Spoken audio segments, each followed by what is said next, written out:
Welcome back. Today, we decode the hidden math of wealth. Most people spend 40 years running on a financial treadmill, completely unaware that they actually passed the finish line a decade ago. Because of compound interest, your money starts giving birth to more money. If you need $60,000 a year, and your portfolio generates a 4% yield, your target is $1.5 million. To understand the crossover point, you only need to visualize two distinct lines.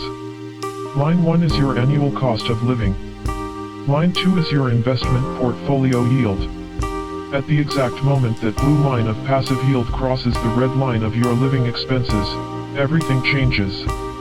You have officially reached the crossover point.